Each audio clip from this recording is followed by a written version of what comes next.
C'est un enchaînement d'événements qui amène systématiquement à un événement suivant. Donc, il y a une vraie logique. L'anthropologie, c'est s'intéresser à l'homme, s'intéresser à tout ce qu'il fait et comment il le fait, que ça soit culturel ou pas. Voilà. Donc, moi, je travaillais déjà sur des notions avec le cerveau et toute cette évolution, que ce soit la PNL ou toutes ces choses-là, ont tourné autour de cet intérêt-là. Donc, en fait, il y avait une grande logique. Ensuite, j'ai tout bêtement atterri au milieu de l'équateur dans l'Amazonie et toujours armé de cette curiosité en fait et de cet intérêt pour l'homme, ce qu'il fait et comment il le fait et pourquoi il le fait, on se retrouve à s'intéresser à ce qui se passe dans les tribus indigènes de l'Amazonie et donc l'ayahuasca.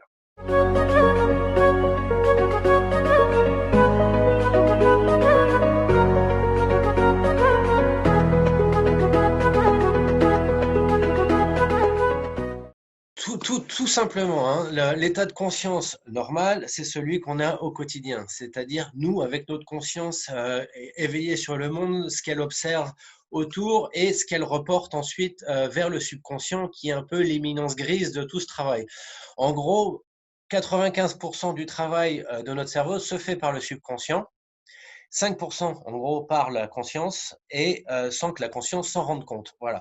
État de conscience modifié, c'est qu'on va tendance à avoir la capacité de changer ce pourcentage. C'est-à-dire que le subconscient va prendre beaucoup plus le relais par-dessus la conscience et prendre cette importance et ce langage finalement qu'on a normalement qu'au travers de rêves très brefs la nuit.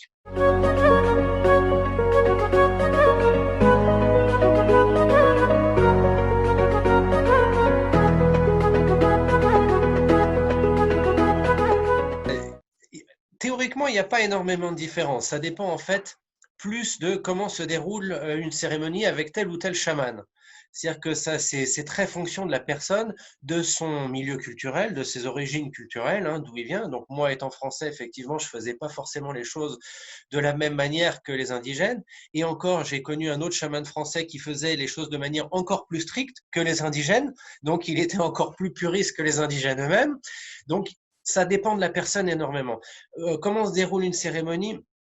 Généralement, c'est la nuit, parce qu'on a besoin pour voir mieux d'être dans le noir complet, d'être dans un moment de calme, donc où il n'y a pas trop de bruit autour. Donc ça, c'est beaucoup plus approprié, beaucoup plus propice. Ça se déroule depuis la tombée de la nuit jusqu'au petit matin à peu près. Donc après, le contenu de la cérémonie en elle-même va dépendre énormément des chamans, de leur manière de faire, de leur manière de voir les choses, de leur manière de travailler. Généralement, il y a toute une partie très cérémonielle, très ritualisée au début pour la prise de la plante elle-même.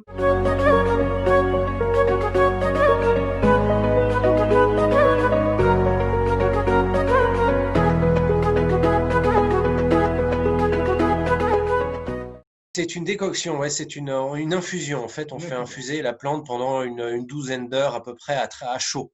Voilà, donc c'est un thé. On l'appelle souvent un thé, mais qui a bouilli pendant 15 heures.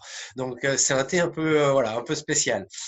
Et donc cette prise du thé de l'ayahuasca, hein, du breuvage, va amener à une montée qui va durer quelques heures, qui sera accompagnée par le chaman. Et ensuite, au milieu de la nuit, il y a ce qu'on appelle en espagnol la limpieza ou la limpia, ça dépend. Et ensuite, c'est le calme jusqu'au matin, parce que la plante, de toute façon, continue son travail, mais de manière plus légère, plus calme, plus adoucie, comme un peu, si vous voulez, une espèce de rêve lucide. Et ça emmène généralement jusqu'au petit matin, où on arrive finalement à attraper 2-3 heures de sommeil avant le jour se lève. Voilà, après la limpieza, les choses ont tendance un petit peu à se calmer. Les molécules sont moins puissantes, moins prenantes dans le cerveau et dans le corps des personnes. Donc ça se calme un peu. On est comme dans un rêve lucide, donc ça continue. On n'arrive pas à dormir encore avant quelques heures de plus. Si tout se passe bien, généralement, ça va jusqu'au petit matin sur une belle durée de 7-8 heures d'affilée. L'Occident, ça se passe là. tout se passe là et dans le corps. Donc en fait, qu'on mette le corps ailleurs change pas grand-chose à la donne. Voilà. Je sais qu'il y en a beaucoup qui le font en Occident. Personnellement, je l'ai pas fait, je ne le fais pas, mais je l'ai fait ailleurs qu'en Équateur, dans d'autres endroits. Je l'ai fait en dehors de l'Amazonie, donc c'est-à-dire à Quito par exemple, où là c'est un environnement qui est totalement différent. On est à 3000 mètres d'altitude, on est en pleine ville. Ça, ou l'Occident, il n'y a aucune différence. Vous voyez, donc ça ne change rien puisque tout est à l'intérieur.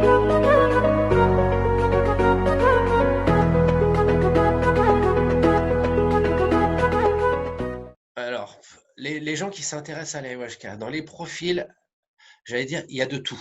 Il y a du bon, il y a du moins bon. C'est-à-dire des personnes qui viennent pour de mauvaises raisons.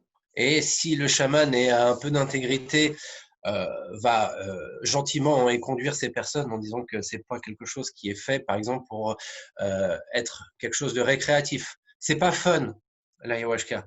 Donc, ça peut induire quelqu'un qui vient pour de mauvaises raisons, en pensant que ça va être très marrant de faire une expérience psychédélique ou quoi que ce soit. Ça peut justement mal se passer parce qu'elle sera pas préparée, elle peut se faire peur ou ce genre de choses. Voilà, c'est pas une bonne idée. Donc, il faut toujours faire attention à ce qu'on fasse les choses pour les bonnes raisons. Après, au-delà de ça, les gens qui viennent pour des bonnes raisons, c'est la grande majorité, heureusement, se sont renseignés et savent pourquoi elles viennent. Et ça peut être pour détresse psychologique, ça peut être pour problématiques physiques, maladies ou autres. Ça peut être parce que c'est les personnes qui cherchent leur chemin un peu, qui cherchent à savoir où elles en sont dans leur vie et qui ont besoin d'un éclairage. Et cette plante est très efficace pour faire une introspection assez rapide et assez puissante et assez profonde avec soi-même. Donc c'est quelque chose qui est très intéressant, très efficace et très bénéfique. Voilà. Donc les profils.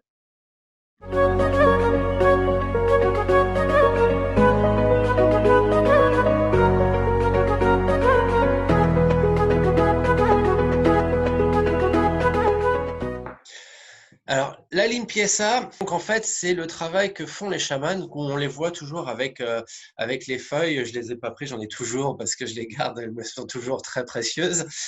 Ces feuilles qu'on appelle la chacapa, qui sont le surupanga, qui est une plante qu'on trouve dans les sous-bois de l'Amazonie, et qu'on nettoie les personnes avec. Donc, c'est un nettoyage énergétique. Ça se fait après un échange. Donc, il y a une espèce d'anamnèse qui se fait, un debriefing après toute la grosse partie de la montée, où le chaman essaie de comprendre ce que la personne a vu, ressenti, compris parfois de tout ce qu'elle a traversé dans cette expérience avec l'ayahuasca.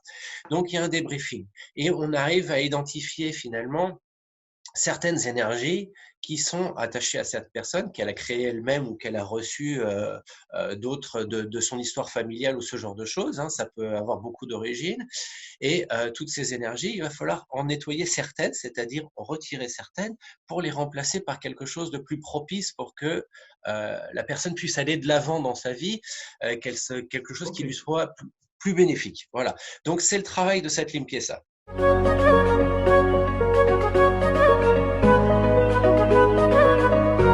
Les chants des chamans.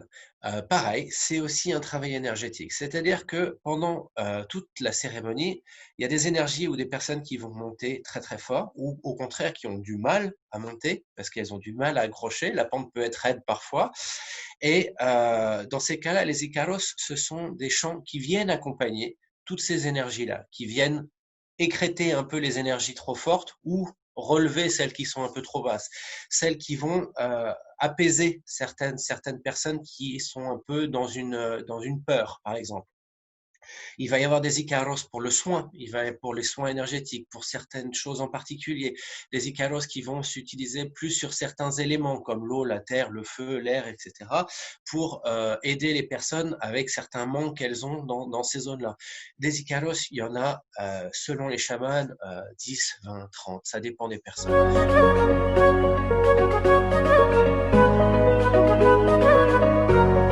Chose, ça c'est insuffler, c'est ce qu'on généralement on fait à la fin des limpiezas, c'est insuffler cette énergie. On utilise la fumée ou des eaux florales, ça dépend encore une fois des chamans. Les chants, non, là c'est vraiment, ça peut être parfois avec certains chamans, ça peut être accompagné par des instruments de musique, ça peut être de la musique, ça peut être beaucoup de choses.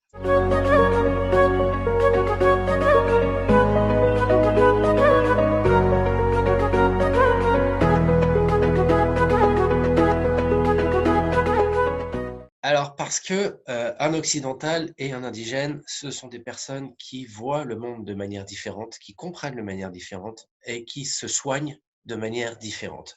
Donc, ce qui est très, très adapté aux indigènes, donc tous les processus qui accompagnent l'ayahuasca depuis des centaines et des centaines d'années sont parfaitement adaptés à leur contexte culturel, mais pas forcément aux cultures différentes. Donc, encore plus, a fortiori, encore plus avec des cultures occidentales. Donc, il est très important de respecter cette vision pour que l'outil, donc l'ayahuasca, prenne toute son efficacité et tous ses bénéfices avec des personnes qui le verraient différemment. Si vous en faites quelque chose dans un contexte culturel différent, on peut ne pas comprendre ce contexte et perdre une partie des bienfaits et une partie des bénéfices. Donc ça, c'est ce qu'on appelait, Georges Devreux appelait l'ethnopsychiatrie. C'est replonger les personnes dans son contexte pour pouvoir l'aider à accepter un traitement médical particulier d'une manière efficace et à son plein potentiel. Donc, il faut être dans un contexte culturel qui soit adéquat. C'est ce que fait le néo-chamanisme, c'est ce que font toutes ces personnes qui adaptent, en fait, toujours dans le respect ancestral de l'Amazonie, de ça en plus, même dans l'Amazonie, c'est des dizaines et des dizaines de cultures qui sont très différentes les unes des autres malgré tout, parce qu'on s'étend sur plusieurs pays, donc là, il y a des différences qui sont parfois incompatibles les unes avec les autres.